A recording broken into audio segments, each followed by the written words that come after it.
कुछ हो गया कि 22,000 कैंडिडेट कहा जा रहा है कि 22,000 डेटा है कि रास्ते पर आ गए स्टूडेंट, क्या कुछ हुआ है सर? अब डाटा क्या है तो नहीं मैं बता सकता हूं, लेकिन ये है कि बीएड जो सम्मिलित किया गया एनसीटीई के नोटिफिकेशन से, जिसको कि सुप्रीम कोर्ट ने अल्ट्रा वायरस घोषित कर दिया था, उसी लाइट में हम लोग बिहार सरकार का नोटिफिकेशन आया था 564 एक ज्ञापांक था 1027, उसमें बीएड को सम्मिलित कर लिया गया, जिसको हम लोगों ने यहाँ वायरस का चैलेंज किया था, जिसकी सुनवाई 23 तारीख को हुई थी। 23 नवंबर को आया, जजमेंट में पोस्ट हुआ था, जजमेंट आ गया, जिसमें कि रिट जो है हम लोग का अलाउ हुआ और बीएड को डिसक्वालीफाई कर दिया गया, ऐसा जजमेंट में है। तो 19 का विज्ञापन में बीएड को सम्मिलित हम लोग का स्पेसिफिक था। कुछ नोटिफिकेशन जो एनसीटी के लाइट में जो नोटिफिकेशन बिहार गवर्नमेंट ने जारी किया है, जिससे बीएड को सम्मिलित कर लिया है, उस नोटिफिकेशन को सुप्रीम कोर्ट के आदेश के आलोक में रद्द किया जाए और उस पद पर बीएड को जो बहाल हुए उनको हटाया जाए और उस पद पर हम लोग की बहाली की जाए। क्यों हम लोग का यहाँ पर केस था, जिसमें कि आज फैसला आ गया है, जिसमें बीएड वाले को डिस्क्वालीफाइड कर दिया गया है और रीट को अलाउ कर दिया गया है।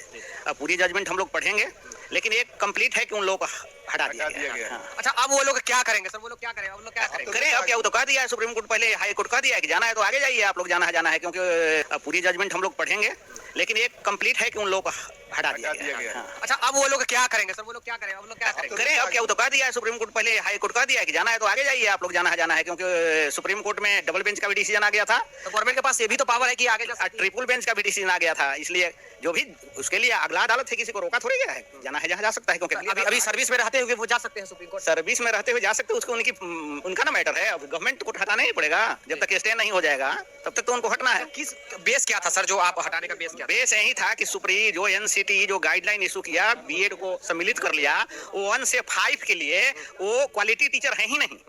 क्वालिटी टीचर के लिए डीएलएड ही 1 से 5 के लिए है, जिसमें कि ये कहते हुए सुप्रीम कोर्ट ने उस नोटिफिकेशन को अल्ट्रा वायरस घोषिट कर दिया था।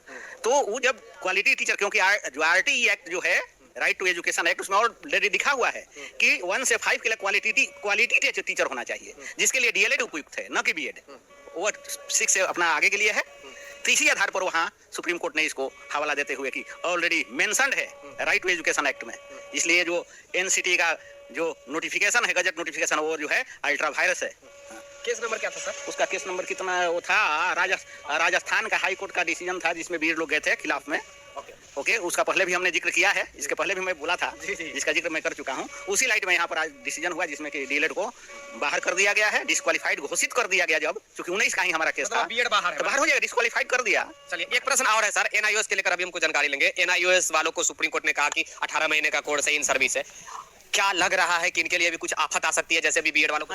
आफत आ सकती है, इसलिए कि यहाँ जो एनआईओएस वाले केस जो किए थे ऑनरेबल हाई कोर्ट में हमारे, उसमें यहाँ से एक डिसीजन आ गया था कि उन लोगों को सम्मिलित किया जाए, जिसके लाइट में बिहार गवर्नमेंट ने एक निकाला चिट्ठी, एक ज्ञापांक जारी किया, जिसके आलोक में उन लोगों ने फार्म भरा, सबका बहाली हो गई। सुप्रीम कोर्ट कह दिया उत्तराखंड के केस में कि ये सेवाकालीन प्रशिक्षण है, ये वैलिड नहीं है अपॉइंटमेंट के लिए, इसलिए ये गलत है। तो उस लाइट में एक केस वहाँ उसमें एलपीए में पेंडिंग है, जिसमें कि ऑनरेबल हाई कोर्ट के सिंगल जज ने जो फैसला दिया था, उसके खिलाफ में एलपीए पेंडिंग है।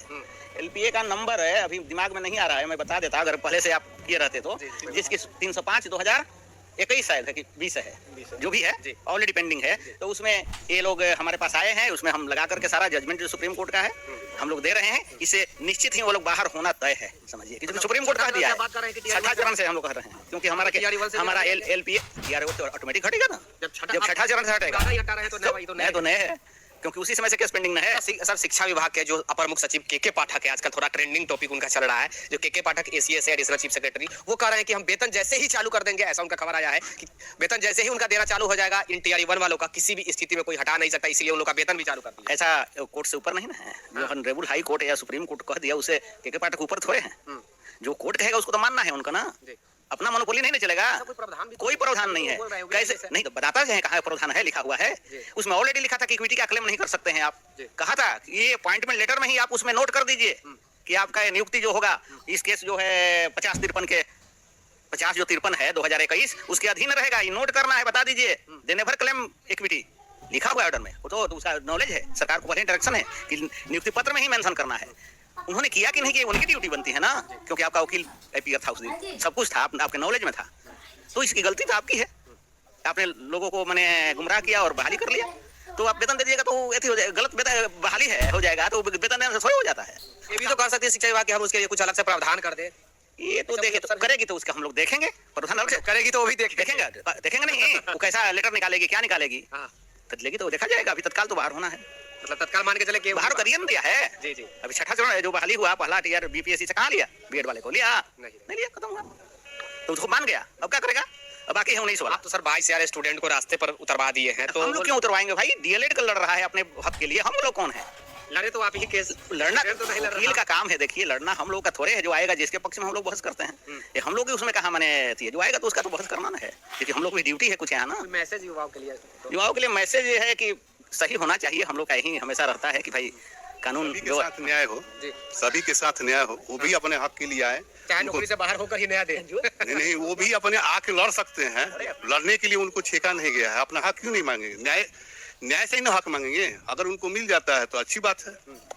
सबसे बड़ी बात है कि गवर्नमेंट का कोई भी डिसीजन हो वो सॉलिड फाउंडेशन पर हो, ये नहीं हो कि किसी के व्हिम्स पर कोई पॉलिसी मेकर है उन्होंने कर दिया कि ये सर्कुलर निकाल दो और रन कर दिए और वो फाइनलिटी नहीं है। अकॉर्डिंग टू लॉ वो अगर करेक्ट है तो फिर कहीं कोई दिक्कत नहीं है, लेकिन अकॉर्डिंग टू लॉ वो अगर कहीं पर नहीं करेक्ट है, वो फाउंडेशन नहीं बेस्ड है अगर, तो वो डिसीजन फिर चैलेंज होगा, तो फिर कोर्ट का तो काम है अकॉर्डिंग टू लॉ इंटरप्रेट करना डिसीजन ऑफ द एग्जीक्यूटिव, तो वो कोर्ट अपना करती रहेगी।